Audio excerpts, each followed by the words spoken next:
네, 안녕하세요. 아는내과TV의 내과 전문의 유두현입니다. 이번 시간에는 종양표지자 검사 중에 하나인 췌장암 표지자 검사 CA19-9에 대해 알아보도록 하겠습니다. 일단은 종양표지자 검사란 암이 자라고 있을 때 나 여기 있어요 라고 증거를 남기는 그런 물질이라고 볼 수 있는데요. 이 종양표지자 검사는 간혹 선별검사로 활용을 해볼 수도 있고요. 진단을 보조하는 목적, 그리고 예후를 평가하는 목적으로 쓰이기도 하고 치료에 대한 반응을 우리가 평가하는 데 쓰이기도 한다라고 알려져 있습니다. 이렇게 좋은 장점이 있는 표지자 검사를 일부 학회에서는 적극적으로 권고하고 있기도 하지만 일부 학회에서는 제한된 상황에서만 쓸 것을 권고하고 있는데요. 그 이유 중에 하나가 이 검사를 무분별하게 진행을 해서 뭐 CT를 진행한다거나 아니면 뭐 내시경을 한다거나 이럴 경우에 환자에게 무분별한 검사로 인해서 해를 가할 수 있기 때문에 제한적인 상황에서만 시행을 하자라고 제시를 하고 있습니다. 일단 종양표지자 검사를 시행을 할 때 대원칙이 있는데요. 일단은 단 한 번의 검사로서 어떤 임상적 판단을 내리면 안 된다라고 얘기를 하고 있고요.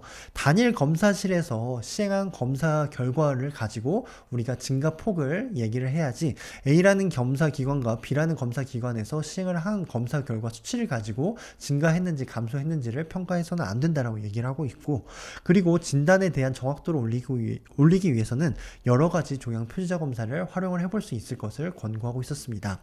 다시 본론으로 돌아와서 이 CA19-9라는 이 물질은 사실 암세포 표면에 이렇게 존재하는 당 지질을 가리킵니다.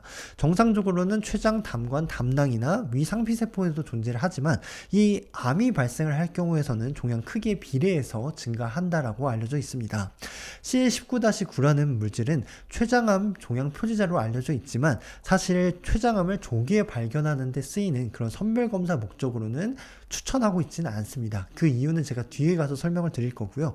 일단은 진단을 보조하는 목적, 그리고 치료의 경과를 모니터링하는 목적, 그리고 치료에 들어가기 앞서서 예후가 좋을 것이다 나쁠 것이다를 평가하기 위한 목적, 그리고 감소를 했다 치료를 하고 나서 그 이후에 추적을 해봤을 때 다시 증가한다 라고 했을 때는 재발을 평가하기 위한 목적으로는 쓸 것을 권고하고 있습니다만, 다시 한번 강조드리지만 우리가 증상이 없는 사람들을 건강검진으로 해서 이 선별검사 목적으로 CA19-9를 활용을 할 것은 추천하고 있지는 않습니다. 그 이유는 췌장암 뿐만 아니라 간 담독의 암에서도 증가를 하고 위암, 대장암, 간암, 유방암에서도 증가를 할 수 있기 때문인데요.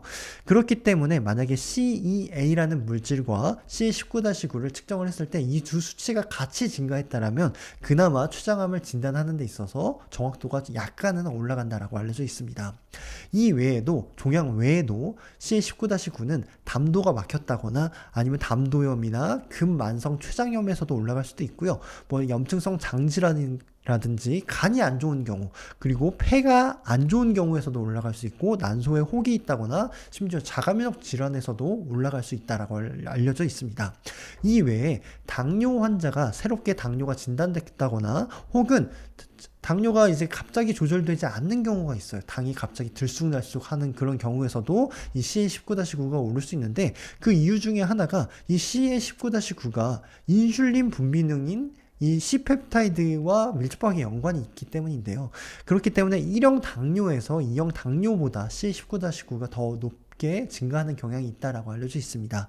하지만 제가 트레이닝 받았을 때는 CA19-9가 올랐을 때 내분비내과 교수님들께서는 대부분 복부 CT를 진행을 했었는데, 그 이유 중에 하나가 당뇨가 그냥 조절되지 않는다고 해서 그냥 경과 관찰을 했다가 나중에 췌장암을 놓칠 우려가 있기 때문에 CA19-9가 만약에 올랐다고 한다면 대부분은 복부 CT를 진행을 하셨던 그런 경험이 있었습니다.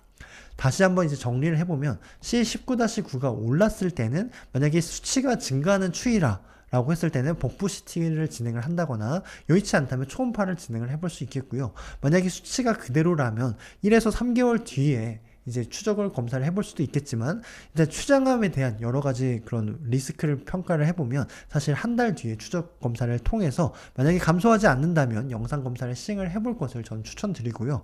만약에 중간에라도 증상이 동반했다라고 한다면 이미 증상이 동반했을 만한 췌장암은 굉장히 많이 진행하는 그런 췌장암이겠죠. 뭐 복통이라든지 그런 경우에서는 복부 CT라든지 초음파를 시행을 해볼 수도 있겠고요. 수치 자체가 40에서 50 이상인 경우에서도 암을 시사할 가능성이 높기 때문에 이 경우에서도 영상검사를 권고드리고 싶습니다.